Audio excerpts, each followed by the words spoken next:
Welcome to the She Invests Intuitively podcast, a Soulful Valley podcast for women who are done dimming their light, done playing small, and ready to rise. Here, we don't chase money. We align with it. We don't listen to market noise. We trust the quiet power of our inner voice. I'm Katie Carey, author, publisher, and intuitive entrepreneur. I turned debt and heartbreak into financial freedom, and now I'm here to remind you, investing in yourself is the most powerful decision you'll ever make. These short, soul-infused episodes and occasional guest conversations with kindred visionaries are your permission slip to move with purpose, lead with intuition, and receive with ease. Let's activate your next level together. Welcome, beautiful souls, to She Invests Intuitively, the podcast where we explore wealth, worth, and the whispers of intuition that lead us to miracles. I'm Katie Carey, and today we're continuing my story, the years between the dream and the destiny, when faith was still called hope and miracles looked a lot like hard work. After my acting chapter, I was 17. Full of talent, determination, and very little money, my parents told me it was time to get a real job and start paying for my board and lodgings. My agent was still sending me to auditions, but each one meant train fares I couldn't afford and roles that went to someone else. So I did what most people do. I took the job that was available. First came telesales. Part-time, £25 a week plus commission. It was as grim as it sounds, and I lasted about 2 months. Then I joined BT as an operator. During my 3-week training course, my agent called with another audition opportunity, but I couldn't go. No money, no time off, no chance. She told me gently, "Katie, you'd be better off saving up and going to drama school." So I did. I worked hard, and within a year I'd saved more than £850, a fortune to me then. That's when life, as it loves to do, introduced a plot twist. I met my first husband, a young soldier, just before my 19th birthday. By the time I turned 21, I was married and had moved 200 miles away from my family, stepping into the unknown world of the army. It was lonely at first. I remember feeling deeply sad, a young woman far from home in a place where I knew no one. But I've never been one to stay still for long. Within 2 months, I found work as a silver service waitress in the officers' mess.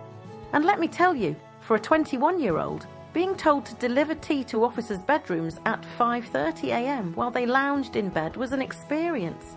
Some of them spoke to us like we were dirt on their shoes. I'd think, who exactly do you think you're talking to?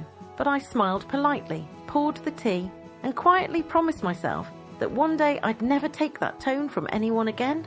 Soon after, I managed to transfer back to BT in Salisbury. I loved BT. In Coventry, I'd handled operator services, emergency services, and directory inquiries calls. In Salisbury, it was just directory inquiries. After about a year, they decided to close the exchange and make us all redundant. Even though I'd only been there a year, I received a £5,000 redundancy payout and a place on a word processing course at college. In 1991, this was a lot of money. With that redundancy money, I bought our first computer, an Amstrad, and some new furniture for our home. I didn't realise it then, but that computer would one day be the gateway to my future business life. Not long after, we were posted to Northern Ireland. It felt terrifying at first, moving somewhere I'd only ever seen on the news. We'd been trying for a baby for a year, and as soon as we arrived, I fell pregnant. It felt like another little miracle. That redundancy money paid for everything we needed for the baby, every last detail, but life, as ever, was a mixture of grace and grief. Before the move, I had one of those moments that stays with you forever. I was on a bus when a wave of urgency hit me, an unshakable knowing that I had to go home now. My granddad was dying. I thought maybe my dad's mum, my nan who'd passed when I was 9, was guiding me from spirit. I arrived just in time, 10 minutes before he passed, holding his hand as he slipped away. That was my first undeniable experience of intuition and spirit, though I didn't have those words yet. Back in Northern Ireland, pregnancy brought its own trials. At 8 months, we were transferred back to England. Staying with my parents while waiting for a new posting, my dad was drinking again, and by the Monday morning the tension was unbearable. When I reached my new midwife later that day, she took one look at me and admitted me to hospital with severe preeclampsia, a life-threatening condition for both mother and baby. Life began to settle into a rhythm until another heartbreak arrived. Shortly after my son was born, my dad asked to take the baby to the pub to show him off. It was the early 90s, people still smoked inside, and I said no. That one boundary caused a year-long rift between us.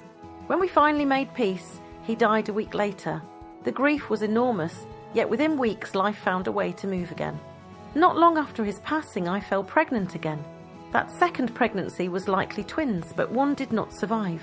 I miscarried first, heartbroken, only to discover a month later that I was still pregnant. That surviving baby, my second miracle, was born on Friday 13th of May, my parents' wedding anniversary after my dad's passing.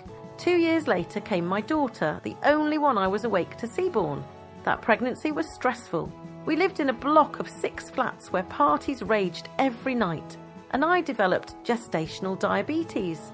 But in the end, the chaos lifted. Everyone moved out, and we were posted back to the UK into a house. Peace finally, for a moment. In the years that followed, we moved 11 times in 13 years. A true army wife education in resilience.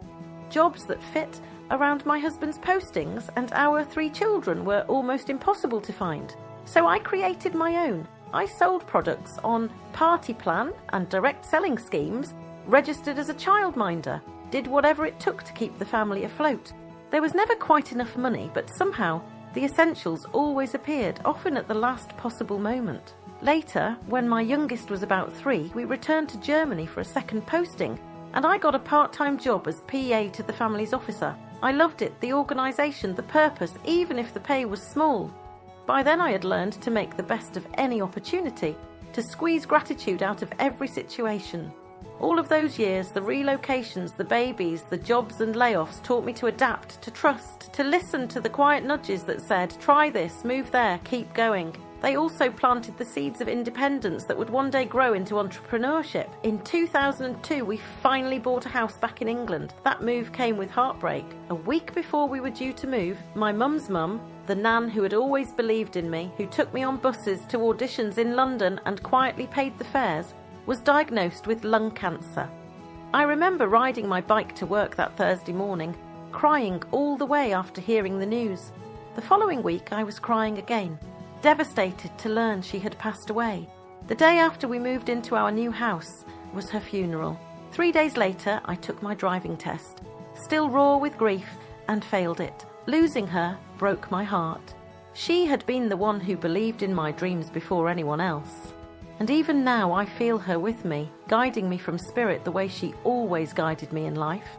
But as always, life has a way of turning endings into beginnings. A couple of weeks after moving in, still surrounded by boxes and emotions, I had an idea I would start selling online. That's when I opened my first eBay business. And that is where we'll pick up next time. The era of online reinvention, the courage to invest without certainty, and the first visible proof that intuition and action together can build abundance from nothing. Until then, remember, every twist in your path might just be training for the miracles still to come. If this story touched your heart, share it with a woman who's rebuilding her own life. Follow She Invests intuitively for the next episode, the one where faith meets strategy and a new chapter of purpose begins. Because when she invests intuitively, she becomes living proof that miracles are real. Thank you for tuning in to She Invests Intuitively. If this episode lit something up inside you, trust it, share it. Take one aligned action before the day ends. Remember, your energy is your currency. Your intuition is your greatest investment strategy. And you are already the woman you've been waiting for. Be sure to subscribe, leave a soulful review, and visit sheinvestsintuitively.com.